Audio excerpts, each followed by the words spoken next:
বন্ধুরা, আশা করি তোমরা সবাই ভালো আছো। তোমার চ্যানেলে তোমাদের সবাইকে স্বাগতম। তো আজ মাধ্যমিক এবং উচ্চ মাধ্যমিক 2025 ছাত্রছাত্রীদের জন্য একটা গুরুত্বপূর্ণ তথ্য শেয়ার করতে চলেছি অ্যাডমিট কার্ড সংক্রান্ত। কারণ মাধ্যমিকের অ্যাডমিট কার্ডের যে পদ্ধতি, সেই পদ্ধতিগত কিছু পরিবর্তন হতে চলেছে এবং উচ্চ মাধ্যমিকের অ্যাডমিট কার্ডের অলরেডি পরিবর্তন হবে, এরকমই একটা তথ্য আমাদের হাতে চলে এসছে। এবং উচ্চ মাধ্যমিক শিক্ষা সংসদ সভাপতি যথারীতি কী পরিবর্তন হচ্ছে সেটা স্পষ্ট করে জানিয়েও দিয়েছেন, সেই বিষয়েও তোমাদের সামনে তুলে ধরবো। তো প্রথমে আসি মাধ্যমিকের অ্যাডমিট কার্ড সংক্রান্ত একটা আলোচনায়, তারপর আমরা উচ্চ মাধ্যমিক অ্যাডমিট কার্ড সংক্রান্ত আলোচনায় আসবো। মাধ্যমিকের অ্যাডমিট কার্ড সংক্রান্ত যে গুরুত্বপূর্ণ তথ্যটা রয়েছে, প্রথমে আগে একটু তথ্যটা তোমাদেরকে বলে শোনাই, তারপর এর মধ্যে কি বিষয়টা রয়েছে বা তোমাদের কি করতে হবে, কখন করতে হবে, সে বিষয়ে কিন্তু স্পষ্ট বলে দেবো। প্রথম যে তথ্যটা এসেছিল, দেখো, এই শিক্ষাবর্ষ থেকে, অর্থাৎ তোমরা যারা 2025 পরীক্ষার্থী তাদের কথা বলা হচ্ছে, এই শিক্ষাবর্ষ থেকেই আর হাতে লিখে বা সই করে মাধ্যমিকের অ্যাডমিট কার্ড পূরণ করতে হবে না। গোটা পদ্ধতিই হবে অনলাইনে। 2025-এর পরীক্ষার্থীদের জন্য অনলাইনে এনরোলমেন্ট ফর্ম পূরণের ব্যবস্থা করছে মধ্যশিক্ষা পর্ষদ। দ্রুত আসবে নির্দেশিকা, ফর্ম পূরণের গাইডলাইন থাকবে সেখানে। বিশেষ ক্ষমতা সম্পন্ন পরীক্ষার্থীদের ক্ষেত্রেও এই পদ্ধতি মানা হবে। অর্থাৎ পরিষ্কার কথা এবার তোমাদেরকে বলি যে স্বাভাবিকভাবে আমরা অ্যাডমিট কার্ড পাওয়ার আগে একটা ফর্ম ফিল আপ করতাম স্কুলে গিয়ে, এবং সেটা কেমন ছিল না, অফলাইনে ফর্ম ফিল আপ করতাম, স্কুলে গিয়ে আমাদের ফর্ম ফিল আপটা করতে হতো। এবার স্বাভাবিকভাবে সেই প্রসেসটা সম্পূর্ণরূপে বাতিল করে দেওয়া হচ্ছে। তার পেছনে অনেক যুক্তি রয়েছে, কারণ স্কুলে গিয়ে ফর্ম ফিল আপ করলে ক্লারিক্যাল মিস্টেক থাকে, থাকে ও থাকে, অনেক সমস্যা থাকে, বা সেখান থেকে দেখে আবার যখন তোমাদের অ্যাডমিট কার্ডে টাইপ প্রিন্টিং করতে হয় তখন সেখানে একটা ভুল হয়ে যাওয়ার সম্ভাবনা থাকে। তো এই সমস্ত ঝামেলাগুলোকে একবারে উতরে যদি এরকম ব্যবস্থা করা হয় যে একদম সরাসরি তোমরা অনলাইনে অ্যাপ্লিকেশনটা করে দিলে এবং সেখান থেকে তোমাদের অ্যাডমিট কার্ডটা চলে এলো, বিভিন্ন তথ্য তোমাদের কাছ থেকে অ্যাপ্লিকেশনের মাধ্যমে নিয়ে নিল, তাতে করে কিন্তু সেই ভুলভ্রান্তি হওয়ার সম্ভাবনাটা থাকবে না বললেই চলে, এবং তোমরা যেটা ইনপুট করবে সেটাই কিন্তু তথ্য আকারে তোমাদের সামনে উঠে আসবে। এটা হলো 1 নম্বর বিষয়।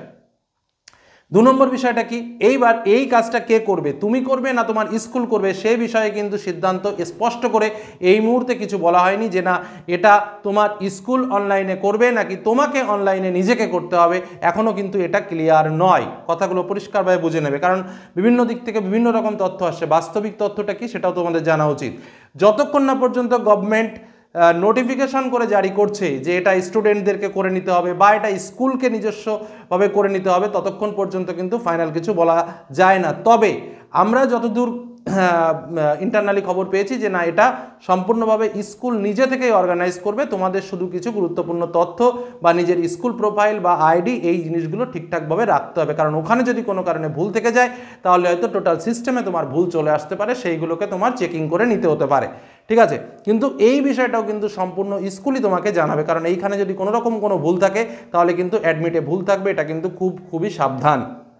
নেক্সট আরেকটা বিষয় তোমাদের বলতে হবে যে এবারে কি হচ্ছে, তাহলে কি বললাম, সিস্টেমটা হচ্ছে সম্পূর্ণরূপে online enrollment form fill up যাকে বলা হয়, সেই এনরোলমেন্ট ফর্ম ফিল আপের মাধ্যমে তোমার নাম, তোমার জন্ম তারিখ, তারপরে তোমার বাবার নাম, সেগুলো কিন্তু সমস্ত কিছু ইনপুট করতে হবে এই ফর্ম ফিল আপের পদ্ধতির মধ্যে দিয়ে, এবং সেই ইনপুট করা হয়ে গেলে তোমার অ্যাডমিট কার্ড চলে আসবে। এবার অ্যাডমিট কার্ডটা কীভাবে আসবে, অনলাইনে অ্যাডমিট কার্ড আসবে নাকি গভর্নমেন্ট বা তোমাদের পর্ষদ থেকে যে অ্যাডমিট কার্ডটা পাঠায় বা এর আগে যেটা পাঠাতো কালার প্রিন্ট করে খুব সুন্দর একটা অ্যাডমিট কার্ড, সেই রকমভাবে পাঠাবে, সে বিষয়ে কোনো নির্দেশিকা আসেনি। কারণ যেহেতু সমস্ত কিছু অনলাইনে হচ্ছে, এমনও হতে পারে যে অ্যাডমিট কার্ডটাও অনলাইনের মাধ্যমে পাঠানো হলেও হতে পারে, তবে সেটা ভবিষ্যৎ বলে দেবে, দেখা যাক কতদূর কি হয়।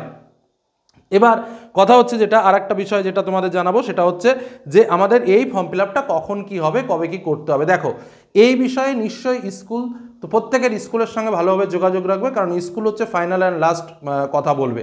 তবে আমাদের কাছে যেটুকু তথ্য এসছে সেটা হচ্ছে আগামী মাসের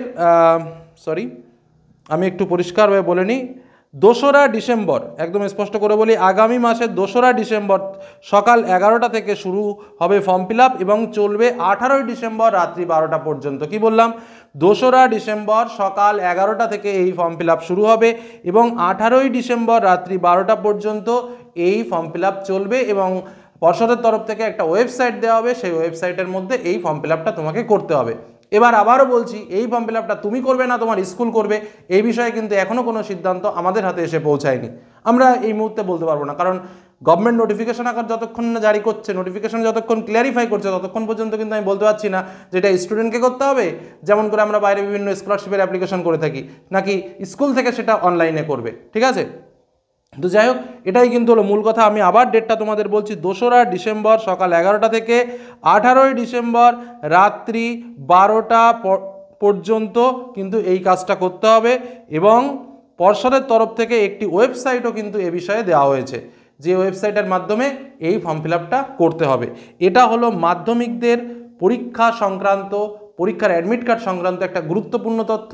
এই কারণে স্কুলের দিকে তোমরা সবসময় নজর রাখবে এবং স্কুল কি বলছে সেটা কিন্তু তোমরা ঠিকঠাকভাবে শুনবে।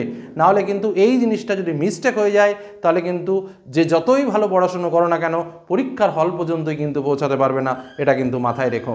নেক্সট আমরা আসি উচ্চ মাধ্যমিকের ক্ষেত্রে। উচ্চ মাধ্যমিকের ক্ষেত্রে অ্যাডমিটের যে ব্যাপক পরিবর্তনটা হয়েছে, সেক্ষেত্রে বলতে পারি উচ্চ মাধ্যমিকের অ্যাডমিট কার্ডে আগে কোথায় তোমার সেন্টার হবে, অর্থাৎ কোথায় তোমার পরীক্ষার সেন্টার পড়বে সেটা লেখা থাকতো না। এবার থেকে শুধুমাত্র সেটা এক্সট্রা যোগ হচ্ছে, যেখানে লেখা থাকবে উচ্চ মাধ্যমিকের সেন্টারটা কোথায় হচ্ছে। কি বললাম, বোঝা গেল? এই বিষয়টাই হচ্ছে কিন্তু উচ্চ মাধ্যমিক শিক্ষা সংসদ স্পষ্ট করে দিয়েছে তার বিবৃতির মাধ্যমে, যে না, এবার থেকে অ্যাডমিট কার্ডে ওই কোথায় পরীক্ষা হবে সেটাও লেখা থাকবে। চলো এই সম্পর্কে আরও যে একটু তথ্য আমাদের কাছে রয়েছে সেটাও তোমাদের সামনে শেয়ার করি। প্রথমে মাধ্যমিকের খবরটা দেখে নাও। এই শিক্ষাবর্ষ থেকেই আর হাতে লিখে বা সই করে মাধ্যমিকের অ্যাডমিট কার্ড পূরণ করতে হবে না, গোটা পদ্ধতি হবে অনলাইনে। 2025-এর পরীক্ষার্থীদের জন্য অনলাইন এনরোলমেন্ট ফর্ম পূরণের ব্যবস্থা করেছে মধ্যশিক্ষা পর্ষদ। দ্রুত আসবে নির্দেশিকা, ফর্ম পূরণের গাইডলাইনও থাকবে সেখানে। এটাই হলো মাধ্যমিকের তথ্য। এবার আমরা চলে আসবো উচ্চ মাধ্যমিকের তথ্য। উচ্চ মাধ্যমিক পরীক্ষার্থীদের সুবিধায় বিশেষ উদ্যোগ নেওয়া হচ্ছে উচ্চ মাধ্যমিক শিক্ষা সংসদের তরফে। অ্যাডমিট কার্ড, পরীক্ষার্থীদের যে অ্যাডমিট কার্ড, সেখানে এবার থাকবে পরীক্ষা কেন্দ্রের নাম। পরীক্ষা কেন্দ্র খুঁজে পেতে যাতে সুবিধা হয়, কোথাও কোনো সমস্যা তৈরি না হয় উচ্চ মাধ্যমিক পরীক্ষার্থীদের পরীক্ষা কেন্দ্র খুঁজে পেতে, সেই কারণেই এই উদ্যোগ উচ্চ মাধ্যমিক শিক্ষা সংসদের। বেশ গত কয়েক বছর ধরে উচ্চ মাধ্যমিক পরীক্ষা যখন হতো, যে অ্যাডমিট কার্ড ইস্যু করা হতো, তাতে কোন ভেন্যুতে কোন স্কুলে ওদের সিট পড়েছে সেটা কিন্তু লেখা থাকতো না। এবার উচ্চ মাধ্যমিক পরীক্ষা 2025-এ যে অ্যাডমিট কার্ড ইস্যু করা হবে, এটা ছাত্রছাত্রীদের স্বার্থে সেখানে কিন্তু তাদের কোথায় সিট পড়েছে, কোন ভেন্যুতে তাদের সিট পড়েছে সেটা কিন্তু একদম স্পেসিফিক্যালি উল্লেখ থাকবে। ফলে ছাত্রছাত্রীদের যে সমস্যাটা আগে হতো বা একটা কনফিউশন অনেক সময় ক্রিয়েটেড